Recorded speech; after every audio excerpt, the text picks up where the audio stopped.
All of that and more coming up for you in just a bit, but let's go straight to our top story tonight. 7 years after he addressed the Confederation of Indian Industry, the global economic crisis was yet to happen and the mood was one of unbridled optimism. And today, Prime Minister Manmohan Singh came back to address the same forum with a speech that was contrarian and combative. The big picture, though, was of getting India back to the high growth rate. Here's the story of the Prime Minister's date with India Inc. If the business mood was unduly optimistic in 2007, I think it is unduly pessimistic today. This needs correction. I would urge Indian industry to have faith in our determination and avoid getting swamped by a mood of negativism. I urge each one of you to keep faith. That was the Prime Minister telling India Inc. to stop worrying. And he also reminded captains of industry that the government remains relevant. I welcome the rediscovery on the part of business of the importance of government. Government is not the prime mover of growth. There was a bit of a reality check too.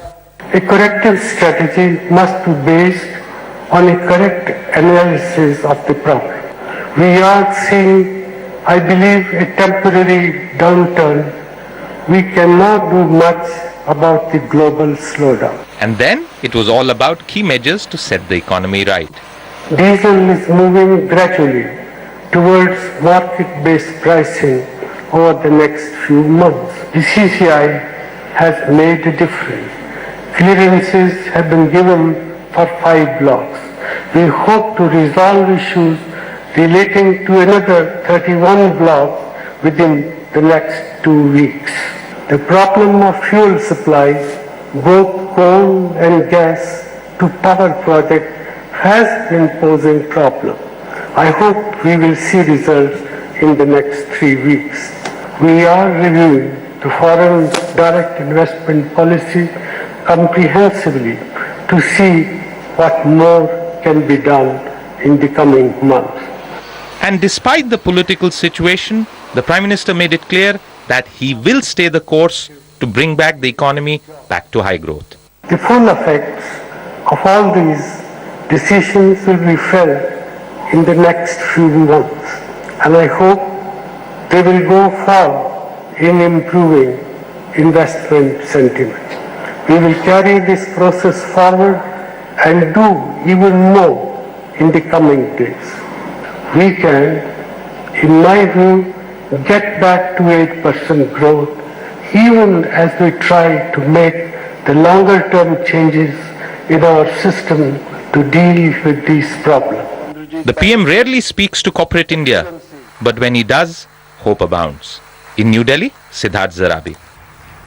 Well, that was the Prime Minister reassuring India Inc., promising further FDI liberalisation. Speaking at the CII AGM, there was also Commerce Minister Anand Sharma. He said foreign trade policy will be announced on the 18th of the month. It has been delayed. He's also promised that the policy will be a pragmatic one. He also echoed what the Prime Minister said and very categorically said that his ministry will bat for raising the FDI cap specifically in the defence sector. Listen in.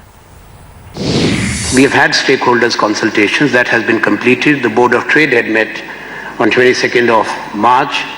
The final recommendations are with the government.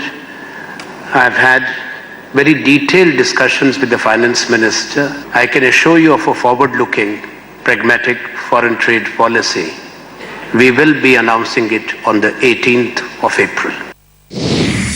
Now I know 26% has been low. I have recommended and I will continue to strive for higher FDI in defense so that we bring in the defense technology for manufacturing in India. Well, that's a very categorical statement coming in there from the Commerce Minister. Essentially, between the Prime Minister, Anand Sharma, the Commerce Minister, Telecom Minister Kapil Sibal, the government tried to reach out to India Inc., trying to reassure and allay apprehensions of India Inc. Industry continues to be in wait-and-watch mode, though they are feeling a bit more optimistic than they were a few months ago. Now, India's top business leaders were in attendance at the AGM. They pushed the government to take more executive decisions, even if legislative action is not possible, given the government's announced numbers in Parliament. Leaders spoke in one voice, calling for the government to take more steps to change the investment climate. Listen in. Based on last 3 years or last 12 months or 18 months, I don't think anybody who's pessimistic can be told that he's inordinately pessimistic. To say that you try to get out of pessimism and become optimist, that is correct. Recent budget announcements, if those are implemented, and as Adi already said, a lot of these are executive decisions. I strongly feel that investments will increase. I strongly feel that we can, as the finance minister has said, get back to 6.2 to 6.5% growth in 13-14. I think it's feasible. If the ease of doing business in India is improved, which is really a executive action required, I think India can move back to a reasonable growth rate quite fast. First of all, for the Prime Minister to realize and to appreciate all the problems that the industry is having, that itself is great. Take executive decisions, that's the word coming in from India. In Telecom Minister Kapil Sibal.